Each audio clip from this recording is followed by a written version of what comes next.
If you never have advertising campaigns, if you don't do consumer experiences, there's no way for your customers to actually experience what your brand purpose is. And at that point, why have it? And that's not a bad thing, that you don't have the budget to do it. I work with many small brands who are just starting out and they don't have the time and the staff to execute all of the creative ideas they might have. And so for them, I recommend literally just deleting brand purpose from their positioning and replacing it with point of view. Welcome to Design Bigger, the podcast for designers and studios ready to think bigger, design bigger brands, and land bigger projects. I'm Nika Warland, an ex-big agency brand strategy director who took her blue chip client expertise and built a freelance career helping independent agencies around the globe. This is the podcast where I share the tricks of the trade for lean design thinking to set you up as a world-class creative talent.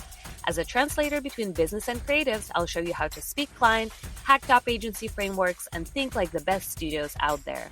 If you're ready to design bigger, hit subscribe and let's get started.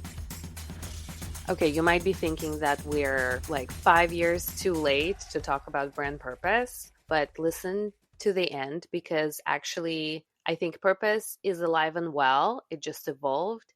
And actually, there's a new framework in town that I have been using way more recently than brand purpose. And I'm going to deep dive into both of them. So let's start by saying that brand purpose is probably one of the most misunderstood brand concepts. It has taken the marketing world by the storm. And in a nutshell, brand purpose is the brand's core reason for existing beyond simply making a profit, right? Of course, every single brand is in the business to make money. Some of them are choosing to do something that's not for themselves, that's also for the world. But the reason why the concept became so successful is that there were actually lots of studies that showed that doing something good for the world is also good for business. And this is where it got really tangled and complicated. So let's rewind and understand where it came from.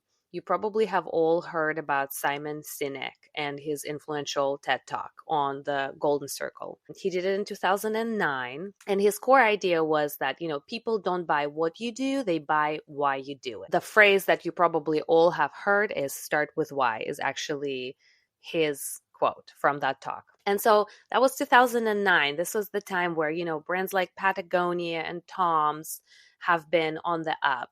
And then a lot of brands followed this idea. Dollar Shaved Club, Warby Parker came to the market with the new D2C model, but their purpose was all about democratizing style. And then you have Everlane, who stood for radical transparency in fashion. Who gives a crap, toilet paper, which, everybody laughed at first, but actually became quite successful. This approach resonated really deeply with consumers, especially within the kind of this growing direct-to-consumer space. And so in 2019, so like 10 years after the TED Talk, Unilever, which is a company that I would say is the thought leader in marketing and brand management, position itself as a champion of brand purpose. They have said that attributing success of their biggest brands like Dove and Axe and Ben & Jerry's to purpose. And so riding this wave of success, they claimed that all Unilever brands would become purpose-led. I worked on Unilever at the time, and I have been in so many brand purpose workshops. And it was great. I worked on Dove and I worked on Domestos, which is a European toilet cleaner. And Axe at the time was all about empowering men to be vulnerable and kind of escaping the toxic masculinity. And Unilever said, that brands taking action for people and planet actually grew 69% faster than the rest of their business in that year. So when this quote came out, it has transformed the marketing industry overnight, and everybody wanted to follow them and everybody wanted their brand to have a purpose. And then there were also a lot of studies coming out that were monitoring the business performance of brands with purpose. One of them was Brands with a Z in the end. They looked at brand value growth throughout 12 years from like 2006 to 2018 that showed that brands with a strong brand purpose grew their value 175%. And so everybody got really excited about brand purpose. A little bit, I think it was because we as marketeers see and understand a lot of behind the scenes activities that businesses do. And we know how unsustainable, how cruel product development can be, right? We understand the environmental footprint, the social sacrifices of producing global brands. And so when the marketing industry was told that, hey, you can actually stand for something bigger and you can try to transform the business you work for to make it do good in the world, everybody saw it as their own personal mission. And so I was doing brand purpose workshops with most of my clients. Like every week, I remember I had a brand purpose workshop. But then what happened is that naturally, not every brand is designed to do good in the world. Some brands are just chewing gum or just candy, and they're just there to do the one basic thing they need to do. But because of the popularity of this framework, brands began force-fitting purpose-led messages into their brands. The best examples of that was, the Pepsi campaign with Kendall Jenner, where she appeared to be trivializing the Black Lives Matter movement. Gillette was criticized for entering a debate on toxic masculinity. There was like a lot of big brands trying to find their purpose when there hasn't been many initiatives, and they were just trying to make it an advertising message to look good, and it backfired. I myself was guilty about selling purpose to brands who didn't need it at all. Like I remember those workshops were quite painful because sometimes I was like, well, you're not doing anything. You shouldn't have a brand purpose. But everybody wanted one. In reality, brands that ended up having a brand purpose were the brands that had founders or leadership who believed in it. It is very hard for a business that has never done anything beyond earning money to be told, hey guys, you need to change for good, right? I, as a consultant, can create the most persuasive presentation and come up with the most exciting brand purpose. But if there is no initiative on the leadership side, it's just not going to get any traction. And so what happened is we would sell the brand positioning, it would have brand purpose, and then it would go to this business and the business would just not act upon it. But sometimes it worked great because you would get a client who is trying to do something good in the world, who is trying to change their category for better and produce the product in a more sustainable way. And then you give them the purpose, and then it just creates a laser focus for their business. And it gives them the language to speak with their consumers, and it really skyrockets their business. Another thing that was happening during that time is that brands that were getting really excited about the purpose, and a lot of brands who actually had the founders or the leadership who believed in doing good in the world, they would forget that their business actually solves pretty simple issues in their consumers' lives. And then they would bank their entire brand story on the purpose. And consumers would just not connect with that. Because in the end of the day, if you're buying a razor or if you're buying insurance from your company, you just kind of need to know how it works. You worry about the cost and you want to know how it's going to make your life easier, right? And so many brands would just go and talk about these high-level blue sky thinking purposes, and consumers just did not care. Another thing that was happening at that time was when brands would then also design their brand around the purpose. A really good example of that is what happened in the skincare industry around 2015, when so many brands have done the hard work of cleaning up their ingredient lists, or new brands were launching that had, organic ingredients, clean ingredients, no fillers, and they would design to this purpose of bringing pure ingredients to the people and pushing back on the category norms and leading with the more sustainable, clean formulations. And they all ended up looking the same. Like I remember they all had white packs with like green leaves on them. And it was very like pure and clean. And I think 5 years after that, they all had to redesign with its own personality in mind. So after all of this, people started questioning whether every brand needed to have a purpose. Does a soda brand need one? What's the purpose of my candy bar beyond just delivering a moment of indulgence? So in 2023, Unilever's new chief executive said that purpose could be an unwelcome distraction for brands, and that not every brand should have a social or environmental purpose, and that they don't want to fit that on brands unnecessarily. It was seen as such a U-turn because Unilever, as you remember, was championing brand purpose as a framework for all of the brands and really made people believe that it is better for business as well. But as I've said, I was working for Unilever at the time, and there were absolutely brands that championed brand purpose like Dove and Axe and Domestos and Ben & Jerry's, but then they had brands like Magnum ice cream, which was all about just kind of sensual pleasure and delicious creamy ice cream. And they just realized that that brand did not need a brand purpose. Hellmann's mayo did not need a brand purpose in the way that they've been doing it. So after that, brand purpose became less of a mandatory framework for brands. Most brands opted out of it. Some brands, like the ones we know and love, like Patagonia and Dove, kept it because they were ready to invest in it and act upon it.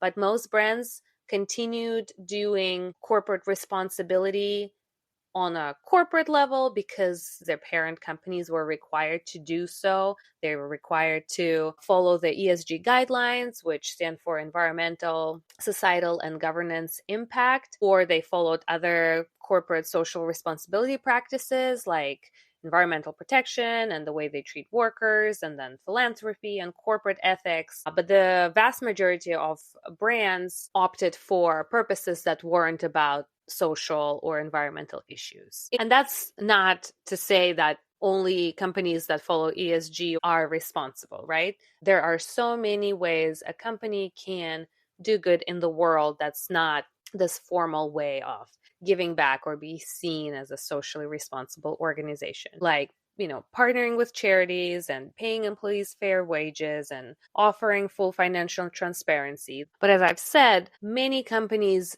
shifted away completely from social and environmental purposes because they were doing that on a corporate level. And so I started seeing this new kind of purpose that was more about championing consumer experience. So for example, a brand would say, we exist to bring joy to the everyday life. Okay, this is a very bland purpose, but I have started seeing a lot of purpose examples that were about joy and pleasure and freedom and comfort, and actually just focusing on the consumer benefit and making consumer lives better. And honestly, I think it is totally okay, right? If your purpose is about creating moments of pleasure in the everyday. Again, a bland example. But if you act upon it and you activate it through your events, through your campaigns, through your limited editions, through every single touch point and experience your consumer has with the brand, that creates a laser focus for everyone who works on the brand. They're very clear why this brand exists, and no matter what they do, it should deliver on creating this moment of pleasure. So yes, in a way, it's not like the purpose that you think when you think about a social purpose. It is just a statement. It almost becomes like mission or vision, which is a completely different story, and I would need to record a different episode to really explain the differences between the two. But as I've said, I think it's absolutely fine to have a purpose like this because I can see how practical and helpful it can be in the marketing initiatives. However, if the brand doesn't have the budget and time to activate this purpose, there's no point in having it. I see so many brands that have brand purpose in their brand model and they don't do anything about it simply because they don't have the budget. And when you don't have the budget to activate it, what is the point of having a purpose? If you never have advertising campaigns, if you don't do consumer experiences, there's no way for your customers and consumers to actually experience what your brand purpose is. And at that point, why have it? And that's not a bad thing that you don't have the budget to do it. I work with many small brands who are just starting out and they simply don't have the time and the staff to execute all of the creative ideas they might have. And so for them, I recommend literally just deleting brand purpose from their positioning and replacing it with point of view, POV. So what point of view is, it's essentially a brand belief that separates this brand from everyone else. So for example, Mayfair Group, which is a fashion brand that created that empathy sweatshirt that all celebrities were wearing, their point of view is to celebrate the unfiltered human experience on the internet where everything is polished, happy, and perfect. So what they have done here is they say what they believe in, which is radically different from everyone else in the category. And also that taps into a consumer need or pain point. Another good brand point of view example I really like is Liquid Death. They say, we're just a funny beverage company who hates corporate marketing as much as you do. Our evil mission is to make people laugh and get more out of them to drink more water more often, all while helping to kill plastic pollution. They have a company mission in there as well, but their point of view is that first sentence that says, we're just a funny beverage company who hates corporate marketing as much as you do. That separates them right away. If I didn't know anything about Liquid Death and I received a document that said our point of view is that, I would know not to do anything my marketing brain would want to do. Another good example is Yoga with Adriene, which is a famous yoga influencer on YouTube. And their point of view is that, and I don't remember exactly how she phrases it, but essentially their point of view is that wellness industry is really focusing on achievement and beauty standards, and they just exist to find what feels good. It is yoga for people who just want to feel good. It's not about losing weight. It's not about looking a certain way. It's not about wearing hot yoga pants. It is just about showing up and finding what feels good. So a good point of view in general gives you this clear perspective on your customer and what they stand for or against, but it also gives you the clarity about the status quo of your industry and how it's not working for them. And then it also tells you exactly how this brand does it differently, right? So in Mayfair example, they say, internet is making people sick, essentially, because everything looks polished and perfect. But we're going to do it differently because we're going to celebrate the unfiltered human experience on the internet. So this juxtaposition about what's out there and how the consumer is unhappy about it and how we're going to do it differently and solve this problem is what point of view is all about. So I really recommend using point of view instead of a brand purpose for smaller brands who are just starting out and don't necessarily have the time, budget, or employees to execute a high-level brand purpose, whether it's social or not social. Brand point of view will still give you the focus that a brand purpose will do, and it will be helpful for everyone who works on the brand. It would still sit at the very top of your positioning model or pyramid, like brand purpose would. It just doesn't come with a baggage and a long list of initiative a brand needs to do to achieve them. Which one you do, whether it's a social purpose or general experience purpose or point of view, is up to you. You kind of have to be the therapist and a detective, and you have to balance these two very different personality traits. You have to be incredibly skeptical to see through all of the fluff and BS that is very often surrounding the business. And at the same time, you need to be the most romantic, idealistic person in the room to be able to find that tiny nugget of good and then inspire everyone by blowing it up and getting people excited about what may be and how the perfect world might look like. So, skeptical, romantic, idealistic designer is what is needed to really navigate these tricky times of greenwashing, social purpose, and consumers voting with their wallets. So that's it for today. I hope this helped you really understand how to use brand purpose, whether you should, and explore the point of view a little bit more. Until next time, go create something big and beautiful. And remember that the best designers are skeptical, are romantics, are idealistic, but most importantly, are strategic.